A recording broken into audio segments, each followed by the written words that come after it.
Welcome back to another episode of UFC Casuals. I'm Bobby, along with my co-host Andrew, and today we got a lot to get into. We got some big news regarding UFC 295. Of course, we'll talk about last weekend's pay-per-view UFC 294.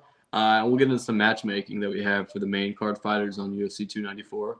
We won't waste any more time. We'll jump into the big news. Jon Jones out for about 8 months with a pectoral tear. And, of course, he'll be out of his main event fight against Stipe Miocic on UFC 295.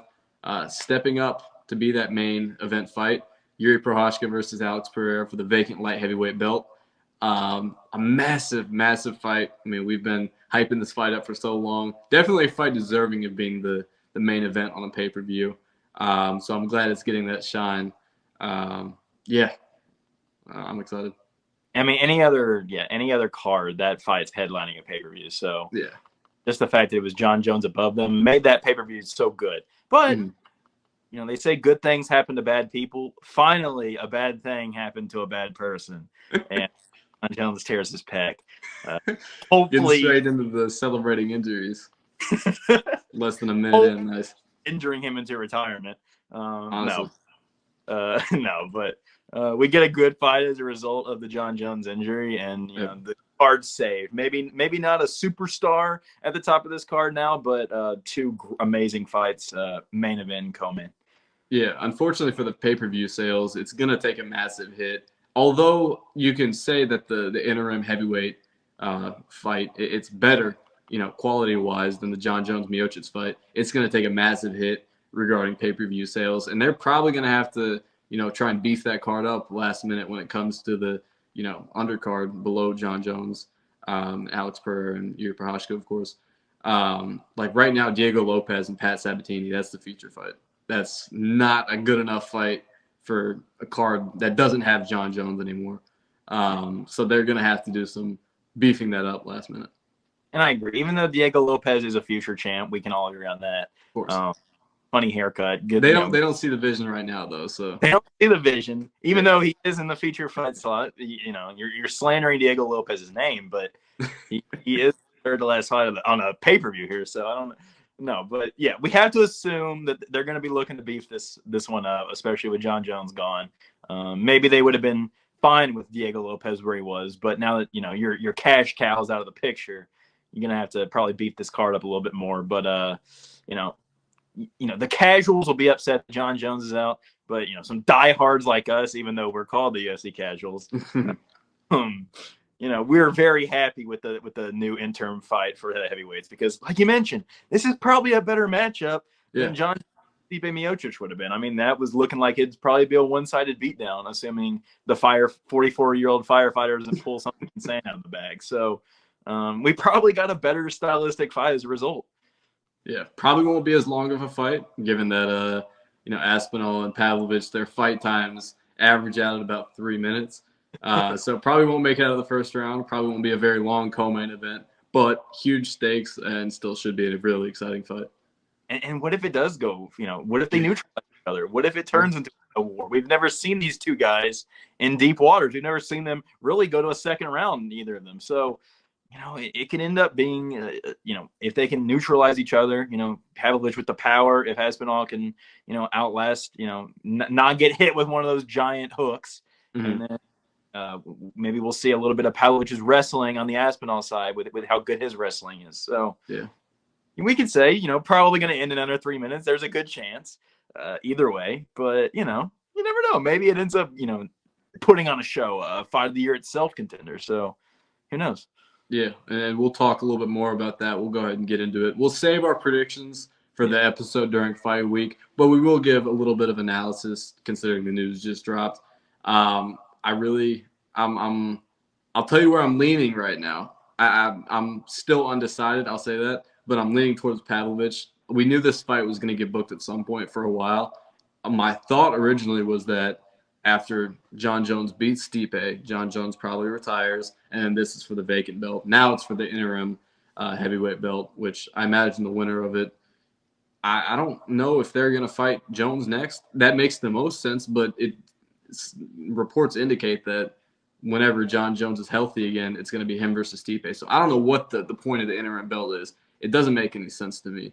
But regardless, it's the fight we're getting now, so we're going to talk about it.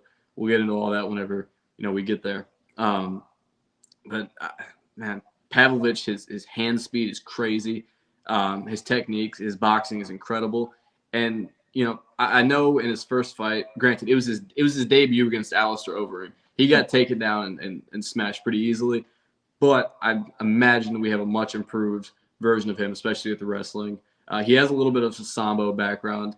And that was a short notice fight in his debut against Alistair Overeem. I don't think his takedown defense is that bad as it was. I think it's much improved.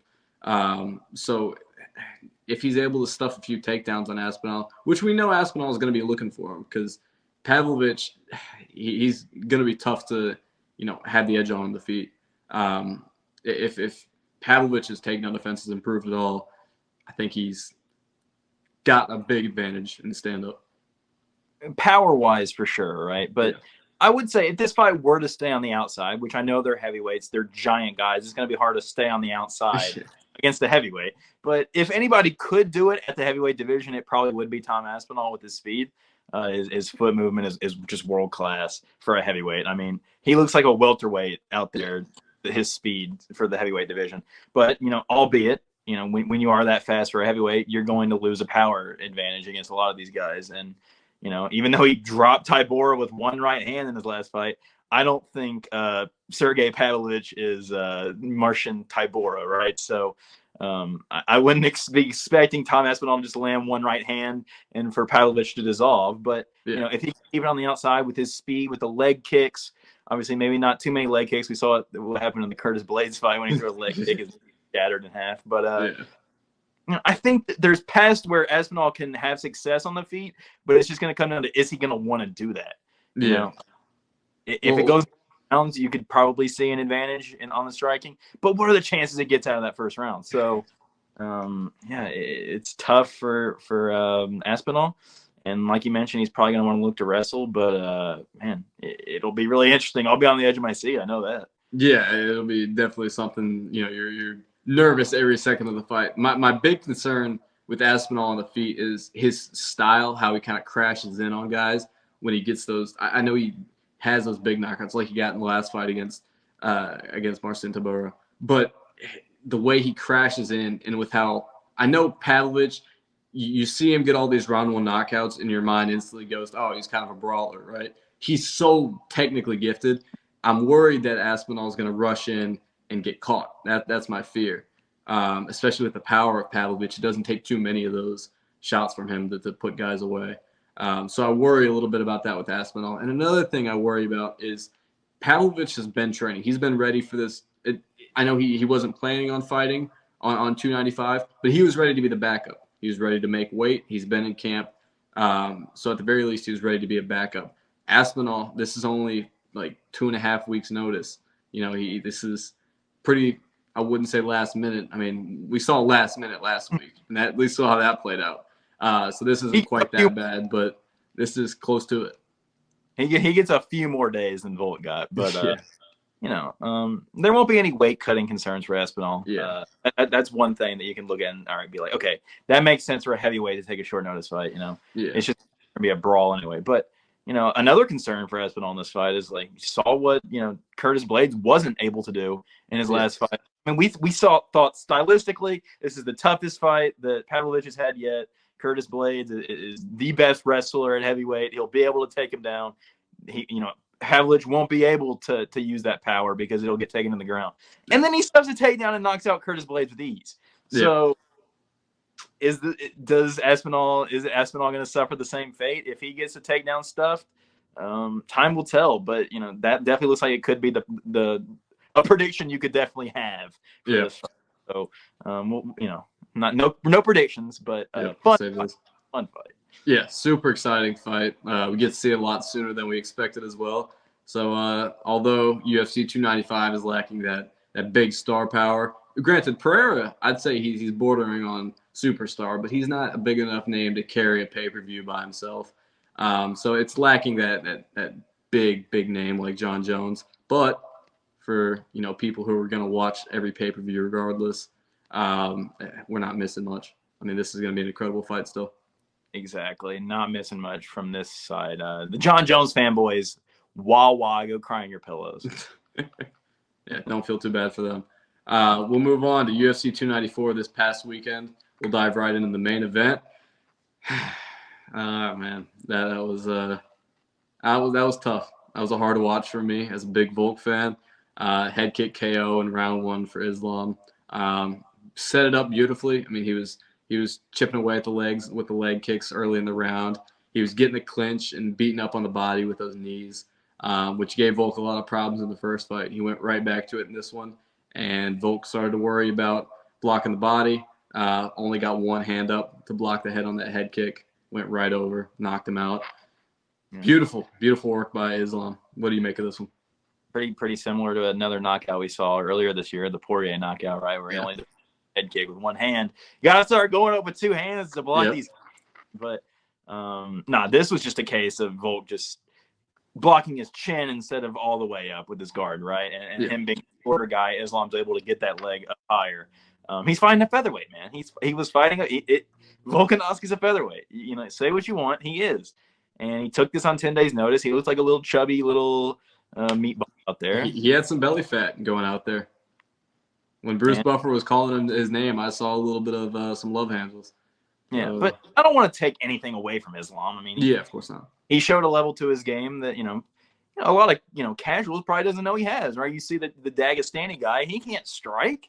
And Islam's proven that his kicks are amazing, man. I mean, he has some pretty sloppy boxing, don't get me wrong, but his kicks are as sharp as you get, right, in the kickboxing world. So he beat up that body, especially in the clinch with the knees. Like you mentioned, went low with the leg kicks and just set it up perfectly, right? That they disengaged from the clinch, and everybody's thinking, "Oh man, this is Volk's chance, right? He needs to get him out of there early so that the later rounds can't come into effect with the quick weight cut, right? Short notice." And Islam said, this is where I'm going to thrive, buddy. I had the good weight cut here. I had the full camp. I'm going to knock you out. And that's exactly. And he went out there and did it, man. And he pulled it off. And like you said, Volk had that game plan of going out there and getting a quick finish. We didn't see any of that in round 1. He didn't seem to have any urgency. And I watched a video of him breaking down his 294 fight.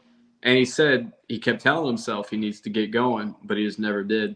And we saw that. I mean, he wasn't throwing anything in round 1. He seemed very hesitant, like he was feeling him out. And I understand that, but he paid the price for it. And you said you don't want to take anything away from Islam, and I don't want to either. But I have so many questions still as to why he took this fight, why Volk stepped up on short notice. It's just he's coming off of elbow surgery. He's going to have a bad weight cut because he was 181 pounds when he got the call. He had to fly across the world to Abu Dhabi. It didn't make any sense for him to take this fight. I know it wasn't a guaranteed rematch he had with Islam. I know, there's a lot of guys in line at lightweight. Obviously, the Charles fight was booked first. You had Gaethje in line too after beating Poirier. So I'm sure he was thinking, all right, I don't have too much longer of a chance to fight this guy. But to take it on that circumstance, it was such a stupid decision. And I love him, but his ego got in the way of his decision making. The ego got in the way, and he looked at this as like a high risk, sure, but the reward would be that I'm in the GOAT conversation if I win this, right? I'm a double champ. How many people have been able to do that, right? He would have been like the 4th ever. So, a lot to gain, but to not have a full camp against Islam Makhachev, who you went tooth and nail with on a full camp, right? So to think that you're going to go out there on a short camp and beat him when, the first fight was so close between the two, it was just a little unrealistic. And I don't know if that's an ego problem or if he really just thought after that first fight. He did mention, hey, I think I have the crack the code in that 5th round to be able to, I know what to do to beat Islam. And he just kind of overlooked Islam a little bit, maybe. He knows what to do to beat a tired out Islam. He doesn't know what to do beating, a fully hydrated round 1 Islam. And he thought, I know how to beat Islam when I'm at my best, right? When he was, had a full camp and was in peak shape. Yeah. He was not in peak shape for this fight. Absolutely not. No. 10 days notice, like you mentioned, off elbow surgery. Just a bad decision. But Islam, it makes Islam look really good. He gets a victory in a way that, like I said, probably people wouldn't have predicted. I know we didn't predict it. So good for Islam, and back to the drawing board for Volk, man. Back to featherweight. Yeah, and yes, this doesn't take anything away from Islam. I mean, at the end of the day, he still knocked out with a head kick Alexander Volkanovski. That's incredible. I mean, he hasn't been knocked out since his middleweight days before he was fighting in the UFC. So that was spectacular. Hats off to Islam. That's a legacy-defining performance there. And, man, he's building one hell of a resume at lightweight. And a couple more defenses. I think if he defends against Charles, defends against Gaethje, I think you got to call him the lightweight GOAT without question. I mean, yeah. I mean, Khabib undefeated right there. His the protege of Khabib, right? So yeah. But man, Islam's striking is just infinitely better than Khabib. I mean, it's just a whole nother aspect of his game that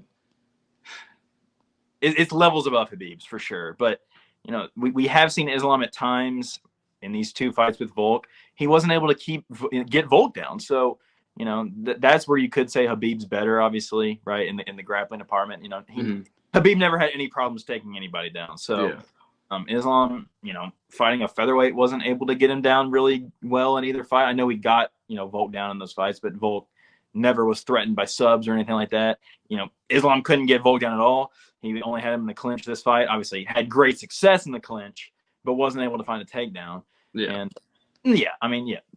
comparing, I guess that's why I'm so excited for the Islam Gaethje matchup in the future, because we'll see Islam and Khabib with a common opponent, see how each of them did against Gaethje. And I imagine that fight's probably, I know they're talked about rebooking the Charles fight for Islam's next fight, but I'd rather see him fight Gaethje, get a new opponent in there.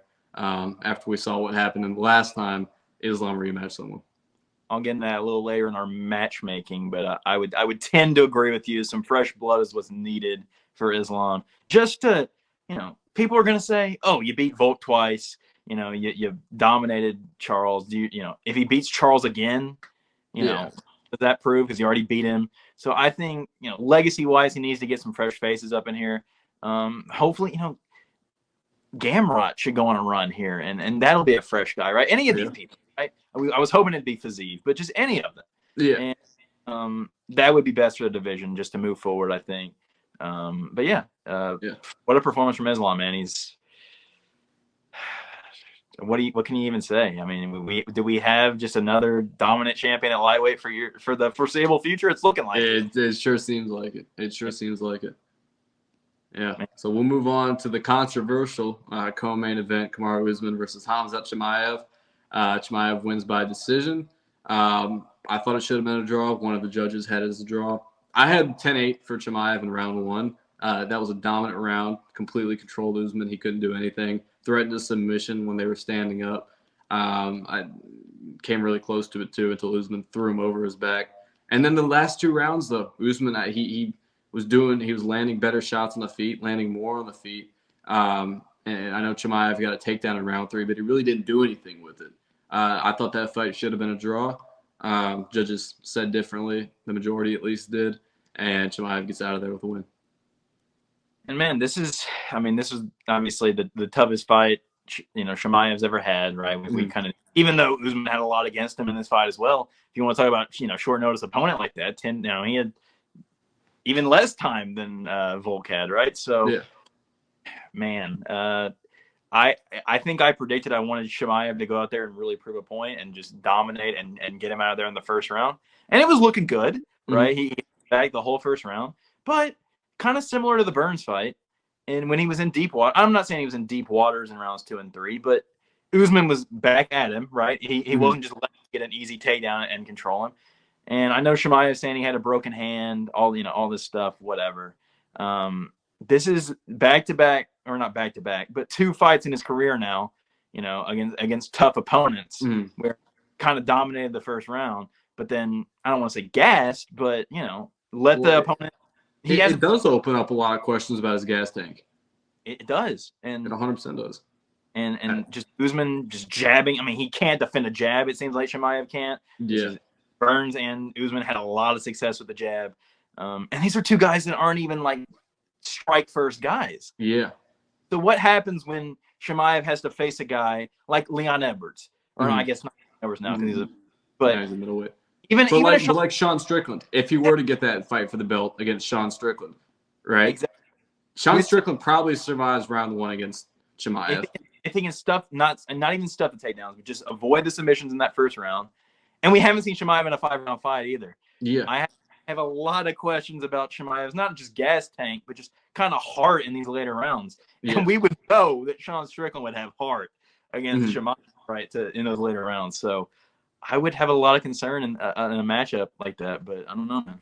Well, and we saw him rush in there, get a quick takedown. The first time he shot in round 1, easy takedown, takes his back, and it is controlling him the whole round. Even gets to a point where Usman's standing up on his feet, and he threatens a rear naked choke. I mean, he looked dominant in round 1. We were like, all right, this is how Khamzat is. His pressure is just crazy. He's relentless, and then when he gets into round 2, he doesn't go forward. He's just stagnant, and he was letting Usman walk towards him. And I was sitting here, I was watching, I was like, this is where Usman thrives. He doesn't do well on the back foot. Put the pressure on him. Khamzat, you have this crazy ability, and you're fighting a welterweight on short notice. Push the pace, and he was just standing there. And he was letting Usman come to him. Usman was winning the exchanges on the feet. It was very puzzling. And as great as Khamzat is in round 1, I have very deep concerns about him, getting out of there after that round 1. Not even into the 4th and 5th round of championship fights. We're just talking about rounds 2 and 3. And I think everybody kind of mutually agreed if there was a 4th and 5th round in this fight, Usman's play with it. So, man, yeah, we've praised Chimaev for his pace, specifically in that first round, just how he comes out immediately and smothers you. And we saw it with Kevin Holland. We saw it with Li Jingliang, right? Yep. These, I don't want to say lower level guys. They're ranked guys, but nobody as elite as Usman. And Usman, who was at a new weight class, and again, Chimaev took him down with ease. That was impressive. Who does that to Kamaru Usman? But it's Kamaru Usman on short notice at a new weight class. All these factors, and you weren't able to get him out of there and then looked that bad in rounds 2 and 3. It's concerning, man. It feels like if you're able to fight off a submission for 1 round against Khamzat, you're good. You're set, especially if it's a 5-round fight, especially that. And I don't know what Khamzat can do to improve his cardio, because I know he had a nasty situation with COVID, threatened his career a few years ago. So I wonder if that has an impact on this. I wonder if that affects his gas tank at all, because it seems like it hasn't gotten better at all. I know that he was in deep waters in the Burns fight, and it looks like it hasn't gotten any better when it gets out of that first round, as we saw against Kamaru Usman. So I have a lot of concerns about him. Definitely not a performance that warrants a title shot in my mind. No, and especially when he actually gets into fighting guys his own size, because that's what we thought we were going to get in a Paulo Costa fight. Obviously, Paulo Costa has to pull out the staph infection. But, that fight was going to answer so many questions for me about fighting these bigger guys. Is he just going to be able to outpower them, just outpace them and dominate them? Yeah. And to go out there against Kamaru Usman, who, probably wasn't that much over 185, right? Didn't have to, just a smaller guy. He didn't put on the muscle that Chimaev has been putting on. Yeah. So what happens when he fights a natural middleweight? It's going to be really interesting to see. I don't know. Yep, a lot of questions to be answered. I thought this fight would at least answer some questions on the front with Chimaev, but I think it opened up some more. So we will see. We'll move on to another controversial fight on this card. Magomed Ankalaev versus Johnny Walker. Very strange ending with this one. A little bit of a language barrier between the doctor and Johnny Walker, and some general confusion. I mean, Abu Dhabi. I heard them say on the commentary team, if he said Abu Dhabi, that would also be incorrect. So I guess that's not even a country or something. I don't know. It was a whole lot of confusion. Doctor called it off, even though Johnny Walker seemed to be fine. And for some reason, it ended in a no contest. I don't know what the deal is with that. It should have been a DQ. It was an illegal knee to a grounded opponent. Very deliberate, too. And when they were reading off when Bruce Buffer was reading everything off, he said an unintentional knee. That wasn't unintentional. We saw it. That was a deliberate knee to the head of Johnny Walker when he was on the ground. It should have been a DQ, but here we are. Complete chaos in that fight. I'll let you say what you have to. Well, and even without talking about the illegal knee, which is just Magomed Ankalaev always putting himself in the worst positions. Just, getting leg kicked and then, having a weird draw with, Jan Blachowicz, and now this, just illegal strikes, getting triangled with 1 second left to lose your undefeated record. It's always something with this guy that just feels like it's holding his career back. And it's like, you're too good to let this silly stuff happen, like fouls and weird losses and weird draws. But can we just talk about this retarded doctor? Because he has this situation, which is dumb. Sure, you can say the language barrier, whatever. But earlier in the night, that dude got kicked in the balls, and he said he didn't get kicked in the balls. And he was writhing in pain. And look, there wasn't a clear camera angle to show whether or not he actually got kicked in the nuts. He had to be carried out of the octagon, back into the locker room, and he was throwing up back there. Yeah. That wasn't acting. That was serious. He's like, my dick balls, my dick.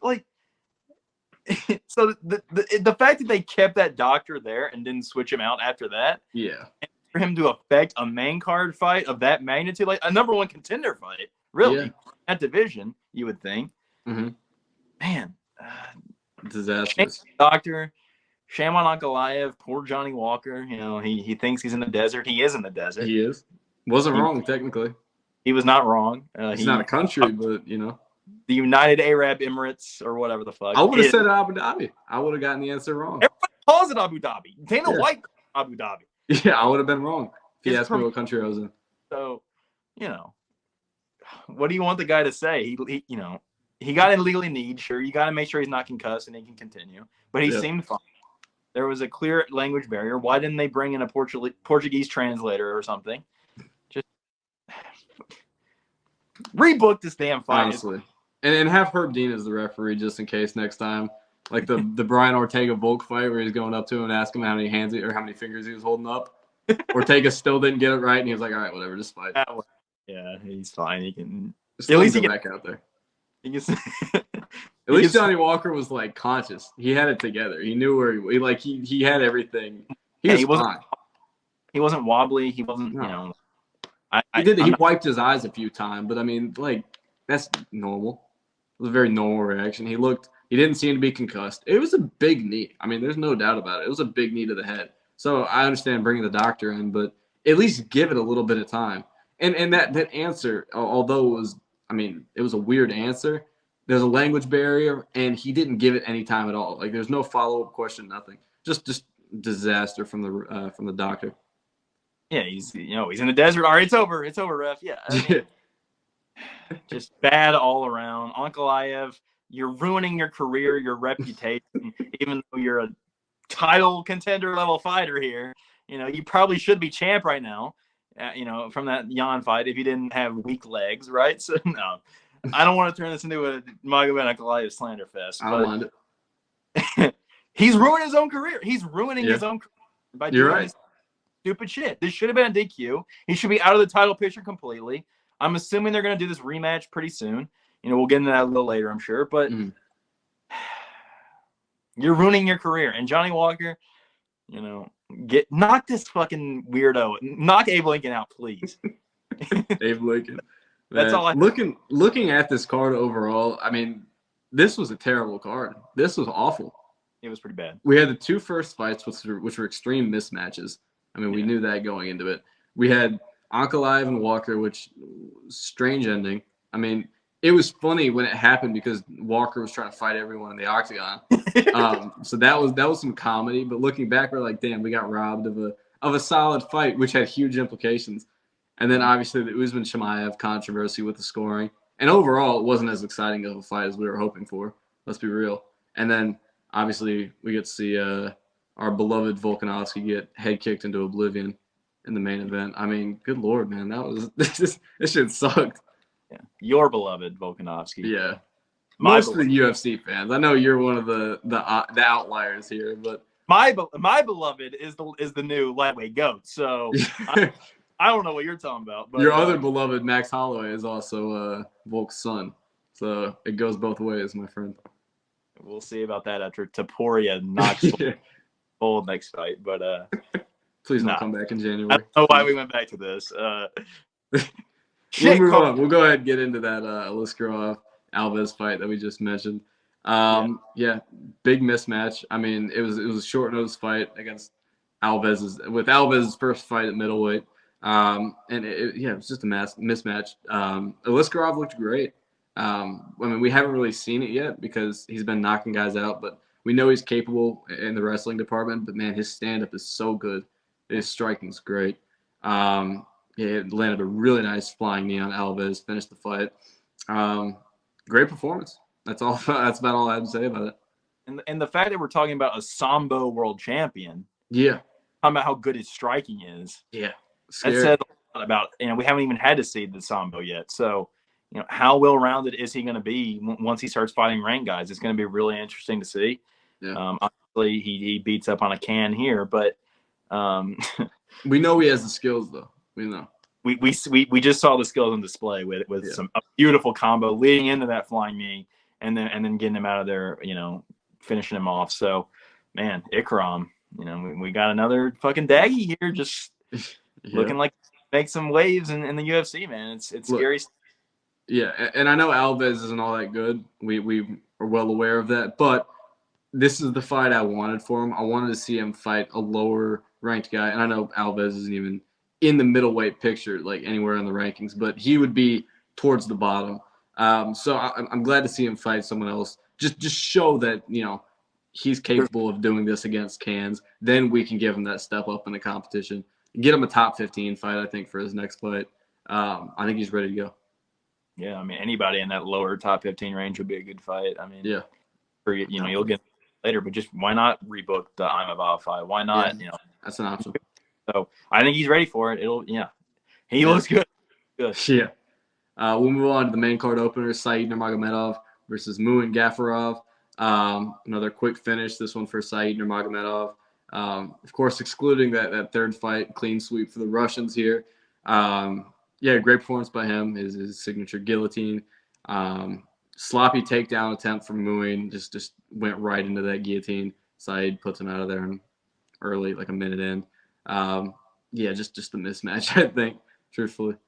And we kind of talked about Said doesn't even have amazing grappling with a lot of these Russian fighters, but it did not matter because, you kind of call it a signature move, that guillotine, but, if you're shooting that dumbly on a Russian, they're landing that guillotine on literally anybody. Yeah. So, man, a clear mismatch. We wanted to get the Abu Dhabi crowd started out hot because there was a lot of garbage on this card, like the prelim.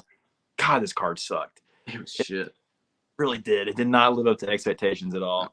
We kind of thought with these short replacements, oh my God, the card got better. Yeah. But if you think about it, it's like, well, these guys are taking this on 10 days notice and they're out of shape. It's, it would have been better with the original guys, I think. Right. Yeah. So, ended up, underwhelming, but, I don't, Said, sure. Said, good performance. Yeah, good round one finish. That win bumped him up into the top 15. He's taken that number 15 spot since Adrian Yanez sucks, as we've seen. Honestly, I think fair for Yanez to be dropped out of the rankings. I don't know if Said would have been the guy I put in his place, given his second to last fight was a loss. And this was just kind of a bounce back fight against the can. I mean, Muin Gafarov was 0-1 in the UFC, and we saw how sloppy he is as a fighter in this fight. Just fell straight into a guillotine with that bad takedown attempt. So I'd like to see him, and we'll get into the matchmaking for him shortly. But I'd like to see him still fight his next fight outside of the top 15 because, we saw him against Jonathan Martinez, and he lost. So no need to fight a ranked fighter right now. Yeah, no. I mean, just in that fringe top 15 range, there's plenty of fights to make, I'm sure. So yeah. And with that, we will move into the matchmaking segment for the UFC 294 fighters. I'll let you take it away. We'll start with the main event, of course. Winners go first, obviously. I'll let you start with Islam. And I mean, Islam, he proved a point. He went out there. He made, quick work of a guy on short notice. He did what he should have done, in theory. You fight a guy on 10 days notice. So, but there's the guy that pulled out of this card, Charles. What do you do with Charles? Does he still? I mean, Charles has beat everybody that. Oh, you want to give it to Gaethje? Charles dominated Gaethje inside a round. So, does Gaethje really deserve it? I'm going to say yes because he put on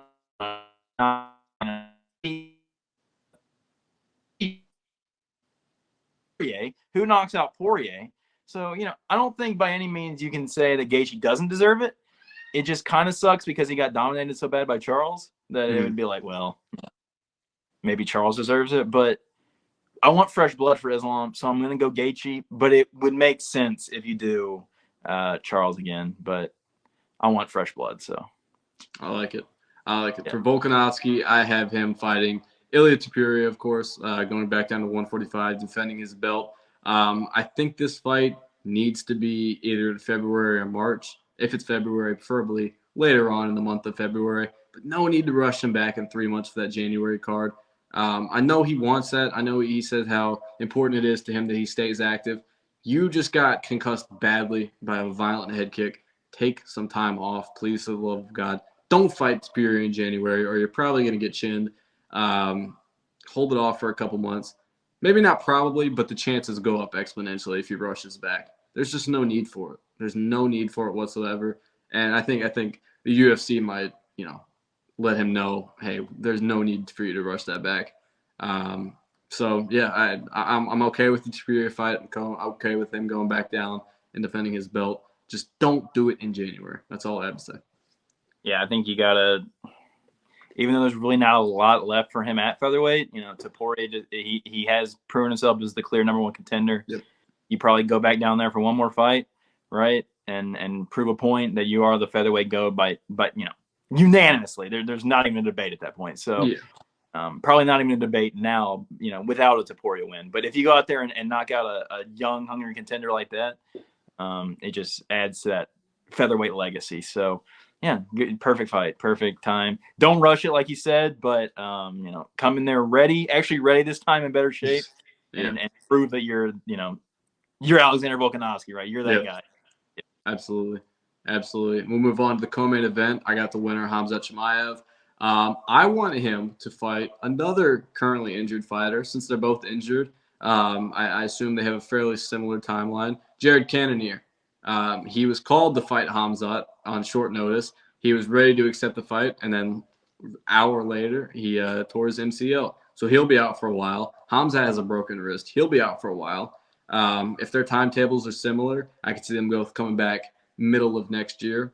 And with that, I say just have them fight. I don't think Khamzat's ready for that title shot. I think it'd be ridiculous to give him a shot against Strickland, especially because he's injured. Are you going to hold up the middleweight division just because you promised Khamzat a title shot? Even though he barely squeaked by a welterweight on short notice, there's no justification for him fighting for the belt next. I want to see him beat a top middleweight. And Jared Cannonier is a great matchup. And then for Cannonier, this fight makes sense because if he goes out there and beats Khamzat, no doubt he's getting that title shot next. If he's the guy to go take Khamzat's 0 away, that gives him a little bit of star power at least. And there's no doubt that he'll get that title shot next, especially because he already beat Strickland. Now, granted, Strickland might not be the champ at the time. The winner of Khamzat and Cannonier fights for the belt. Could be Dricus or someone. Besides the point, though, back to this matchup. I'm getting ahead of myself with the middleweight picture here. I think this is the matchup to make. Both guys are injured. They'll probably be coming back around the same time. Winner gets a title shot. And in the meantime, we can have Sean versus the deserving number one contender, in my mind, Dricus du Plessis, for the belt. 100% agree. Khamzat did not earn that's not a title shot earning performance. I don't care that that's Kamaru Usman. Yeah. The welterweight on 10 days, that's not title shot earning. If Usman went out there and won that fight, that would have been title shot earning. To go beat Khamzat, this boogeyman, right? And he almost did. So moving on to Kamaru Usman, the loser of this fight. He took a chance. He seemed really dejected after this loss, which I get it. It was close. It was a fight that he probably felt like he won those last 2 rounds and at least deserved a draw out of this. He fought back really hard after that, whether you want to call it a 10-8 first round or not. It was a tough round for him. He had a man on his back. When does that ever happen to Kamaru Usman for a whole round in the UFC? So I'm sure that had to be a little bit of a shell shock. But to come back and almost beat the boogeyman like that, I think it has to give him some confidence. And I'm assuming he's making the move back down to welterweight. You would just assume, right? Mm-hmm. And I think a perfect matchup for him is, there was talks of him. Maybe he was already in a camp kind of, in talks. There was some talk about Wonder Boy. There was some Shavkat talk at times, maybe some Bilal Muhammad talk. Yep. I think Bilal Muhammad is going to want to wait for that title shot because his resume speaks for itself. And I think he should fight the winner of Wonderboy and Shavkat. Because just assuming it's Shavkat, probably, right? You can probably assume Shavkat's going to win that fight. Yeah. Maybe. You never know. He could get caught. But yeah, that's an amazing matchup. Wonderboy, if he beats Shavkat, a young hungry contender like that, that's a good, that's a great step up for Wonderboy to get his title shot that he's been longing for years now, if he could go beat Usman. So I just think the winner of that fight makes a lot of sense for Usman. It's a winnable fight, either guy he fights. And, I don't know where Usman can kind of go from here, but Usman's getting kind of old here. So how much time does he really have left? But otherwise, it's a good fight to make, the winner of this. I don't know what the future would hold after a fight with these two, but it's a good fight to make, so make it if he doesn't want to retire right now, Absolutely. We'll move on to the third fight. I think our matchup here kind of goes together. Ankalaev and Walker. Obviously, you got to rebook this one. I'm thinking on 295, considering you don't have that superstar in Jon Jones to carry the pay-per-view sales anymore. You need to beef up the undercard a little bit. I'd say if Johnny Walker can make weight again that soon, throw them on UFC 295. If not, put them on the China card, I think. Yeah, perfect sense. If the UFC wants to go a different direction because they hate Ankalaev, and I don't know, you never know. So I just wrote down on my card, if there were, if they were to go another direction, where is Alexander Rakic in all this? Where is he? I know he tore his ACL. What was it, like a year and a half, 2 years ago now? So where the hell is he in this picture? He needs to fight somebody. So that could be. But the rematch, if you even want to call it a rematch because they barely fought, but the rematch is the fight to make here. Yeah, I'm with that. And we'll move on to the second fight on the main card. I have the winner, Ikram Aliskerov. I know the Imavov fight, it makes the most sense on paper. It's just rebook that one. It's simple, but I want to go in a little different direction. I'm going to pick Chris Curtis, someone a little bit lower in the rankings than Imavov.